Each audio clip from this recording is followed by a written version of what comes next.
बड़ी खबर यह है कि आबनाए हुर्मुज यानी स्ट्रेट ऑफ हुर्मुज में एक बार फिर कशीदगी बढ़ गई है और अमेरिका और ईरान के दरमियान नए हमलों के बाद तेल और माल बरदार जहाजों की आमदोरफ्त में बहुत ज्यादा, जिसे कह सकते हैं नुमाया, जो साफ दिख रहा हो, नुमाया कमी आ गई है।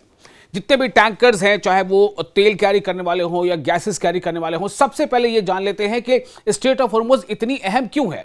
ये दुनिया का एक निहायत अहम समुद्री रास्ता है। दुनिया का 20 से ज्यादा फीसद तेल और गैस इसी रास्ते से गुजरता है। इसके अलावा खाद और दूसरी जरूरी अशिया भी इसी रास्ते के जरिए मुख्तलिफ मुल्कों तक पहुंचती हैं। इसलिए यहां पैदा होने वाली किसी भी कशीदगी का असर पूरी दुनिया पर पड़ सकता है। आप देख रहे हैं न्यूज़ 18 का सोशल मीडिया प्लेटफॉर्म। मैं हूं विशाल आजम। ताजा सूरत हाल क्या है, आपको एक अहम खबर यह दे दें कि 3 तेल और गैस के जहाजों पर जो हमले हुए हैं, उसके बाद ये जहाज इस रास्ते से गुजर रहे थे जिसे अमेरिका ने महफूज करार दिया था। आप समझने की कोशिश कीजिए कि दरअसल ऐसा क्यों हुआ। ये बहुत एक बारीक सी लाइन है। कहते हैं ना कि हाथी के दांत खाने की ओर, दिखाने की ओर, बिल्कुल उसी तरह से। एक तरफ एमओयू यानी मेमोरेंडम ऑफ अंडरस्टैंडिंग पर सिग्नेचर होता है, दस्तखत होता है। ईरान और अमेरिका के जो हायर ऑफिशियल्स हैं वो दस्तखत करते हैं। उसके बाद ऐसा माना जा रहा था कि अब ये जो तनाज़ा है ये कम हो चुका होगा, कुछ दिनों तक दुनिया आराम की सांस लेगी। लेकिन एक तो बात यह है कि जैसे ही कुछ यहां पर इस स्ट्रेट ऑफ हुर्मुज पर कुछ एक नया विवाद खड़ा होता है, एक दो टैंकर्स पर हमले हो जाते हैं, उसके फौरन बाद क्या होता है, टैंकर्स का गुजरना वहां से कम हो जाता है और उन्हीं रास्ते से टैंकर गुजर के हिंदुस्तान भी आते हैं, पाकिस्तान भी जाते हैं, एशिया के दूसरे मुल्कों में भी जाते हैं, यूरोप तक भी जाते हैं। तो अब सवाल ये पैदा होता है कि इसका फायदा किसे मिलता है। अचानक बाजार में उछाल आ जाता है, क्योंकि एक पुराना आपको फार्मूला पता ही है कि अगर सप्लाई कम होगी तो डिमांड बढ़ जाएगी, डिमांड बढ़ेगी तो कीमत बढ़ जाएगी। बेशक तो हुआ यह कि 3 जो टैंकर्स पे हमले हुए, इसके बाद ईरान ने दोबारा कहा कि सिर्फ इसके बताए हुए रास्ते को ही महफूज समझा जाए। यानी ईरान का कहना है कि स्ट्रेट ऑफ हुर्मुज से वो रूट, वो रास्ता, वो रहगुजर इस्तेमाल किया जाए जो ईरान ने पहले से बता रखा है, क्योंकि ईरान उसकी सेफ्टी सिक्योरिटी की जिम्मेदारी लेता है।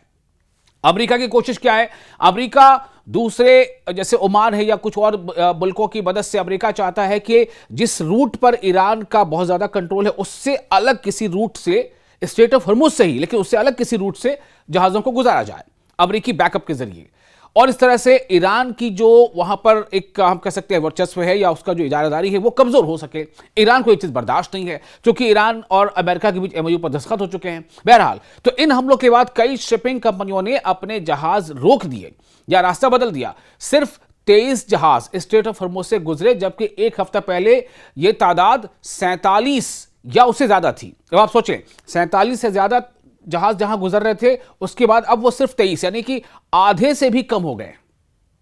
तो ये जहाज किसी एक मोहल्ले के लिए नहीं जाते। कोई एक जहाज जाता है तो किसी एक देश के लिए वो कई दिनों का सामान होता है, हफ्ते भर तक का मान लीजिए जो है वहां उसकी जरूरत जो है पूरी होती है।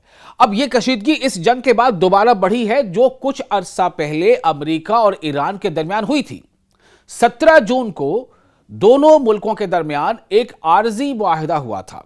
इसमें ईरान ने वादा किया था कि तिजारती जहाजों को महफूज रास्ता दिया जाएगा, जबकि अमेरिका ने भी अपनी कुछ पाबंदियां नरम करने पर रजामंदी जाहिर की थी।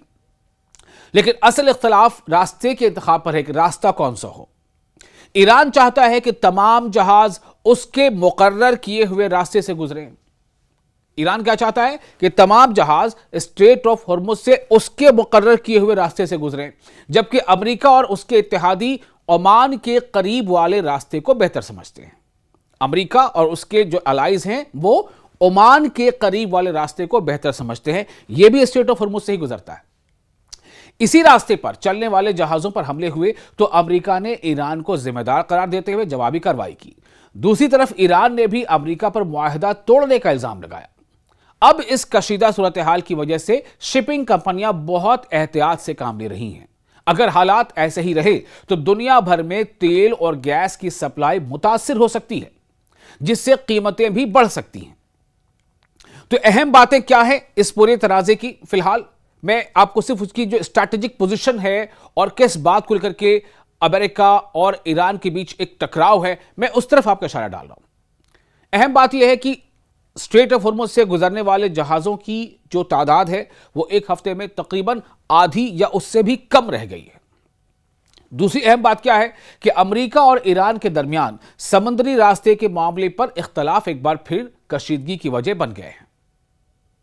और तीसरी अहम बात क्या है, अगर यही सूरत हाल बरकरार रही तो दुनिया भर में तेल की सप्लाई और कीमतें बहुत हद तक मुतासिर हो सकती हैं। यानी कई मुल्कों में अचानक फिर से गैस की कीमतें बढ़ सकती हैं, पेट्रोल डीजल की कीमतें बढ़ सकती हैं, और जब इन चीजों की कीमतें बढ़ती हैं तो इसका सीधा असर जो है वो ट्रैवल कॉस्ट पे, ट्रांसपोर्ट कॉस्ट पे पड़ता है, जिसके नतीजे में तमाम जो जरूरी चीजें हैं, खाद्य पदार्थ वो महंगी हो जाते हैं। तो इस अहम खबर में, इस वीडियो में जो मालूमात हम दे पाए हैं आपको, मुझे उम्मीद है कि ये वीडियो आपको पसंद आया होगा। अगर आपको वीडियो पसंद आया हो तो लाइक और शेयर जरूर करें और अपने तासुरात हमें कमेंट बॉक्स में लिखकर जरूर भेजें।